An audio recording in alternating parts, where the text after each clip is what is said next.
Hey guys, today I'm bringing you a video regarding heat guns.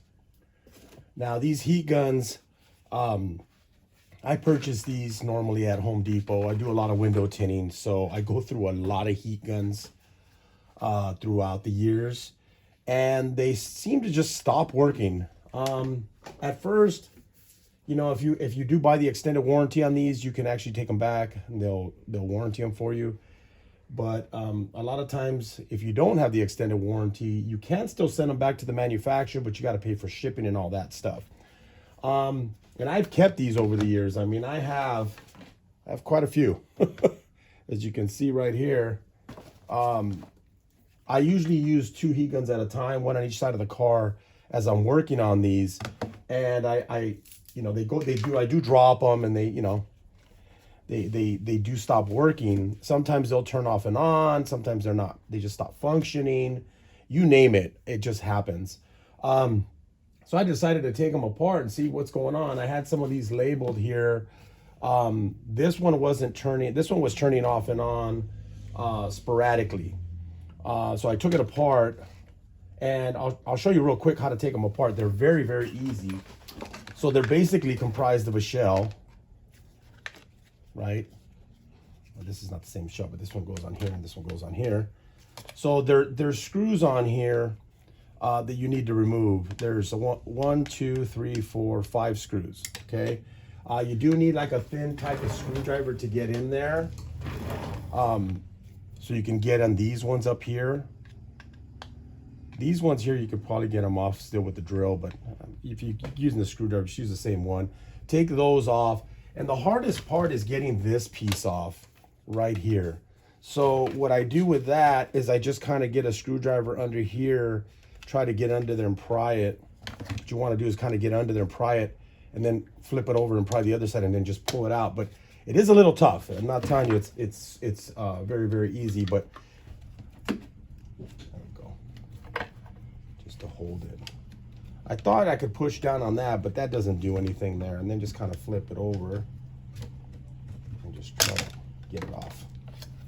So once you get that piece off, obviously if we take the 5 screws off here. So next we're going to go ahead and take this heat gun apart by removing the screws. I use the drill to pull the 2 bottom ones out. And then I'm going to use a thinner screwdriver to pull the upper ones out.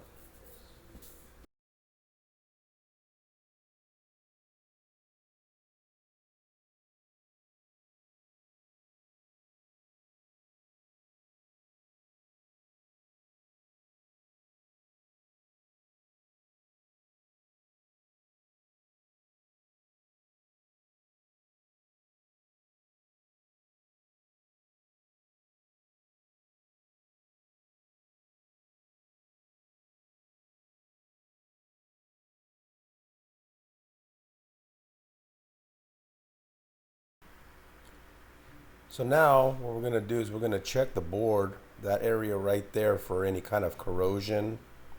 And then you're going to want to clean that up with some alcohol or some contact cleaner. That area right in there, that whole board. You can use some alcohol. You can use a paper towel, or if you have Q-tips or cotton swabs, you can do that.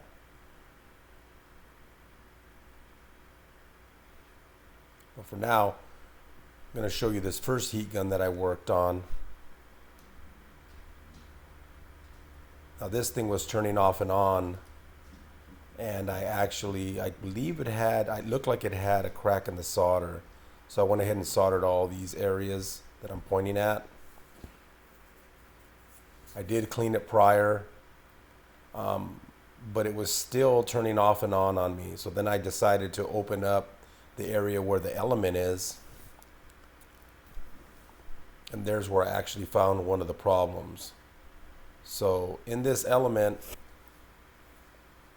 2 of the 6 heat guns actually had a loose connection right on those not there, but on those other 2 spots that you'll see me squeeze in just a second. Those 2 spots have to go on to there where I'm squeezing right now. Now what you want to do is you want to take like some needle nose pliers and then squeeze them together, which I'll show you in a minute. You definitely want to squeeze those together so that it holds that element in place a lot tighter.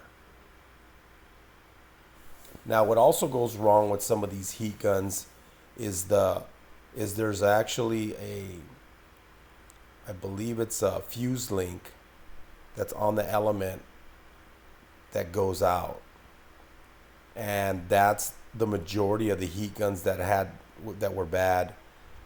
That fuse link was bad.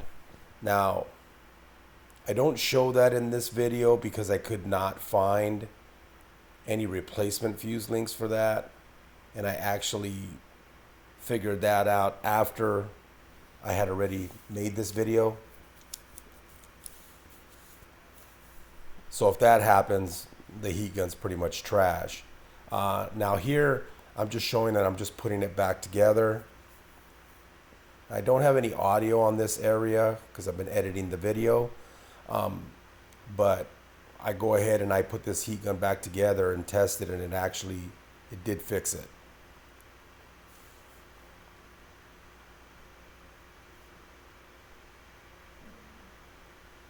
Now you just want to make sure to put that switch back in there, line it up, and then also line up the plug, as you'll see me struggle with it until I figure out how to put it back in there. Turn it sideways, and then it goes in.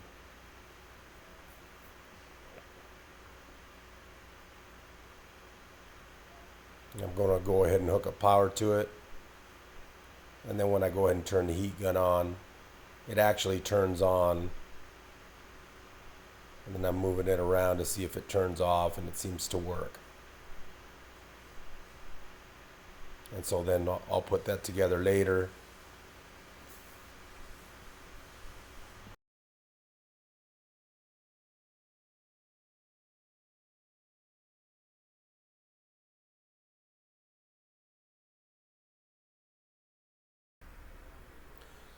So now we're going to go ahead and test this other heat gun. And I believe this one didn't even turn on.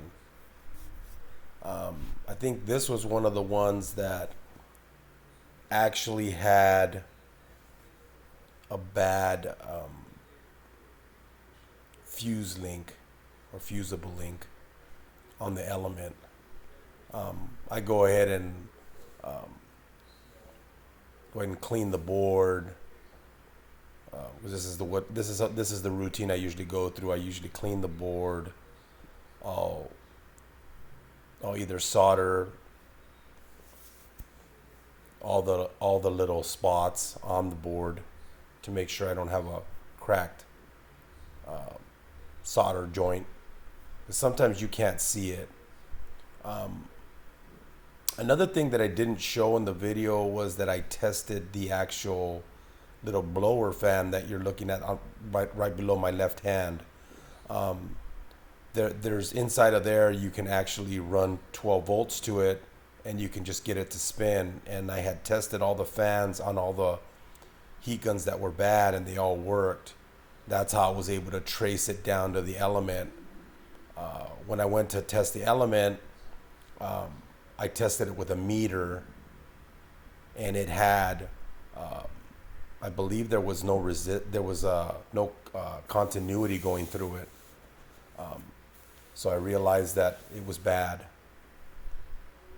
So here I'm just gonna solder all these spots.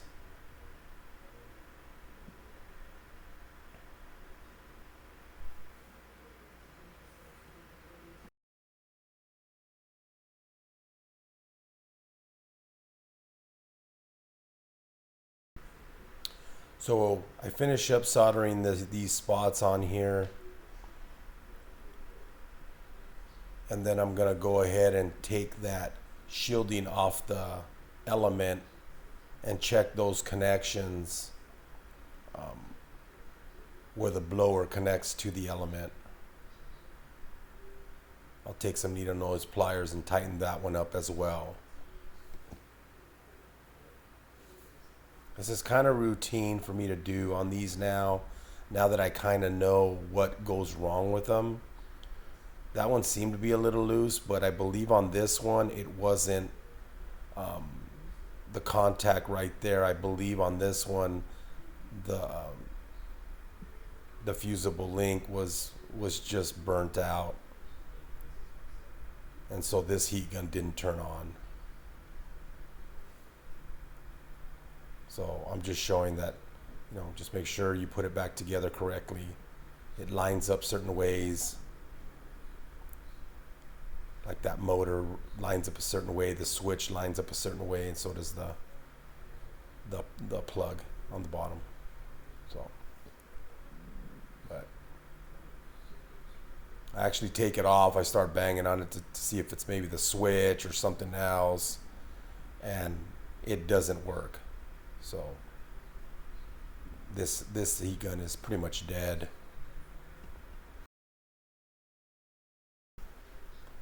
So now this heat gun says it's dead, and I'm going to take this one apart as well and go through most of the process on this one, same way we did on the other ones.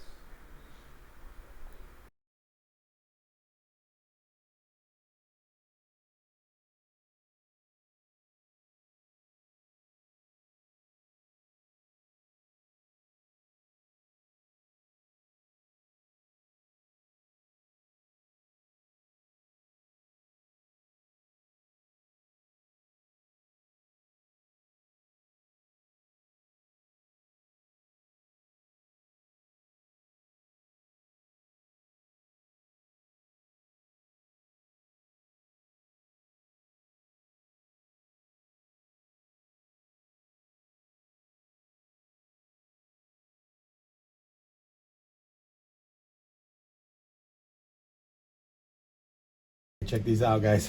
So these are the little tags, the security tags that they put inside of here so you don't steal them. That's funny. They all have them. I just saw that. So this one, I don't know what's going on with it.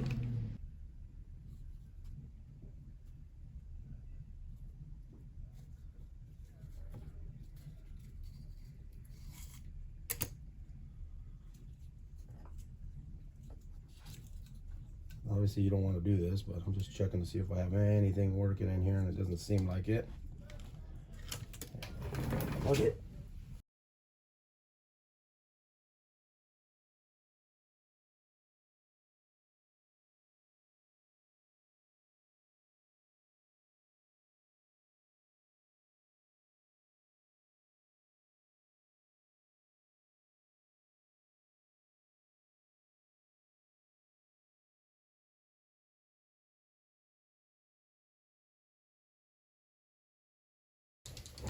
So I got this electronic contact cleaner here.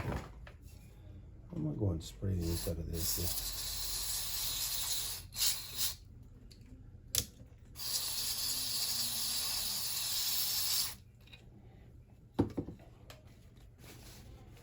So we got to make sure this dries out. If you got like a little air thing, you can blow it out.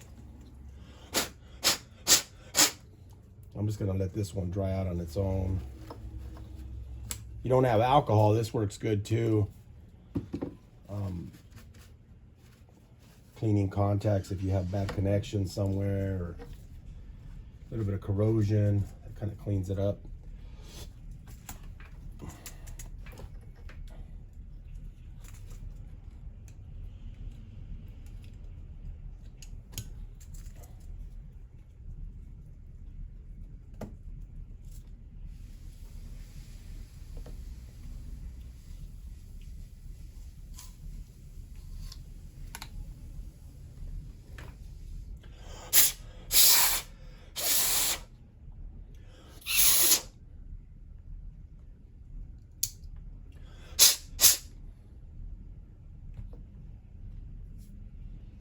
This is where if you had some Q-tips, you can go in there and kind of clean it a little bit better in here, just to make sure that your getting a good contact on these on this switch right here. I'm noticing they're not super clean, but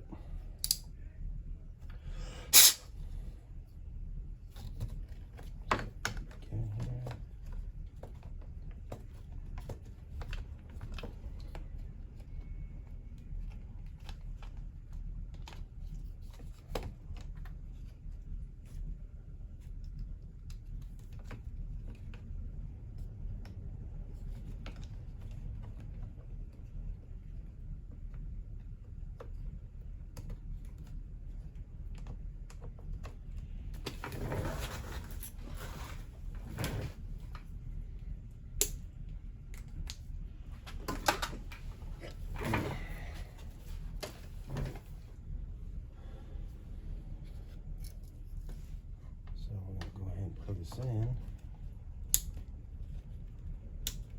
Nothing. So we know it's not the switch, it's probably the motor. Simple as that. So you can diagnose them pretty easily that way. And then you could go back, and then, like I said, I'm gonna go back and maybe check some of these in a little bit more detailed.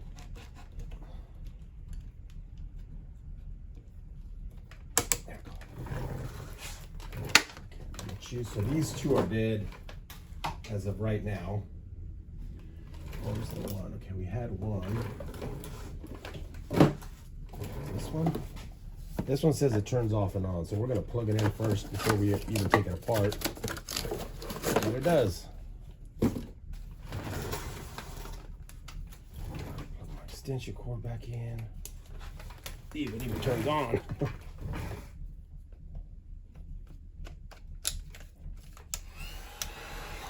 There it goes. See how it's turning off?